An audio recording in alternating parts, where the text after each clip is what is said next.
বাংলার ইতিহাসে কিছু কিছু নাম এমন আছে যাদের কথা বলতে গেলেই মনে হয় এই মানুষগুলো যেন সাধারণ সময়ের জন্য জন্মাননি। তারা এসেছিলেন এক বিশেষ দায়িত্ব নিয়ে, এক বিশেষ আলো নিয়ে। সেই আলোর অন্যতম বহনকারী ছিলেন নদিয়ার রাজা কৃষ্ণচন্দ্র রায়। অষ্টাদশ শতক, বাংলা তখন ভীষণ অস্থির। নবাবী শাসন, ইংরেজ বাণিজ্যিক শক্তির উত্থান, অভ্যন্তরীণ বিরোধ সব মিলিয়ে সময়টা ছিল অনিশ্চয়তায় ভরা। এমন এক পরিস্থিতিতে নদিয়া রাজ্যের সিংহাসনে বসেন কৃষ্ণচন্দ্র রায়। কিন্তু তিনি শুধু শাসন করতে আসেননি, এসেছিলেন মানুষের মন জয় করতে, তাদের পাশে দাঁড়াতে আর নদিয়াকে বাংলার সংস্কৃতির আলোকবর্তিকা বানাতে। শুরু থেকেই তার ব্যক্তিত্ব ছিল ব্যতিক্রমী। কৃষ্ণচন্দ্র রায় ছিলেন তীক্ষ্ণ বুদ্ধিসম্পন্ন, বিচক্ষণ ও অত্যন্ত রাজনৈতিকভাবে সচেতন।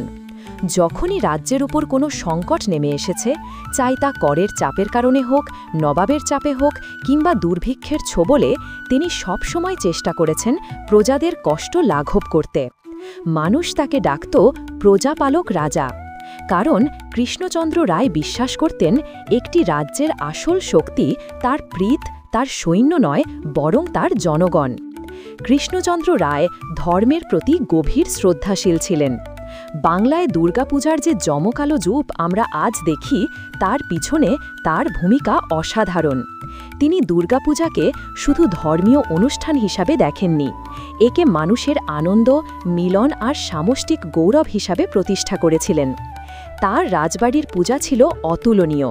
সোনার সিংহাসন, অলঙ্কৃত রাসযাত্রা, শাস্ত্রপাঠ, সঙ্গীত সব মিলিয়ে এক অপূর্ব আয়োজন।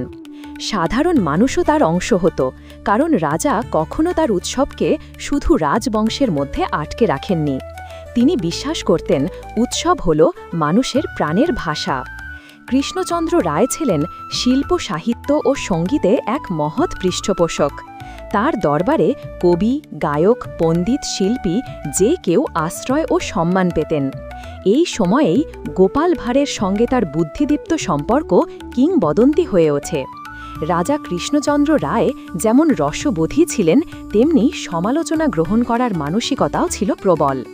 গোপালের তীক্ষ্ণ কথা, হাস্যরসের আঘাত রাজাকে কখনো ক্ষুব্ধ করেনি, বরং হাসতে হাসতে তিনি গ্রহণ করতেন। কারণ তিনি জানতেন সত্য কথা প্রায়ই হাসির আড়ালেই লুকিয়ে বলা যায়। তার কারণে নদিয়া হয়ে উঠেছিল এক সংস্কৃতি কেন্দ্র, যেখানে নতুন সাহিত্য, নতুন সঙ্গীত, নতুন চিন্তার জন্ম হতো প্রতিদিন। বলা হয় একজন রাজার মহত্ব তার প্রাসাদের আড়ম্বর দিয়ে নয়, প্রকাশ পায় তার প্রজাদের হাসিতে। কৃষ্ণচন্দ্র রায় ঠিক সেই ধরনের রাজা ছিলেন। দুর্ভিক্ষে, বন্যায়, মহামারীতে তিনি প্রজাদের সাহায্যে এগিয়ে আসতেন অগ্রপথিকের মতো। কৃষিকাজ উন্নত করতে, বাজার স্থাপন করতে, নিরাপত্তা বাড়াতে তিনি নানা নতুন পরিকল্পনা গ্রহণ করেছিলেন। করের বোঝা যাতে সাধারণ মানুষকে পিষে না ফেলে, সেই ব্যাপারেও তিনি অনেক সংস্কার আনেন।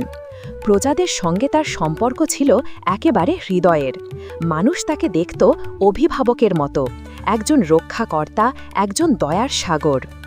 বাংলার নবাবদের সঙ্গে সুসম্পর্ক বজায় রেখে আবার ইংরেজ শক্তির দিকেও সতর্ক দৃষ্টি রেখে কৃষ্ণচন্দ্র রায় রাজ্য পরিচালনা করেছেন যথেষ্ট দক্ষতায়।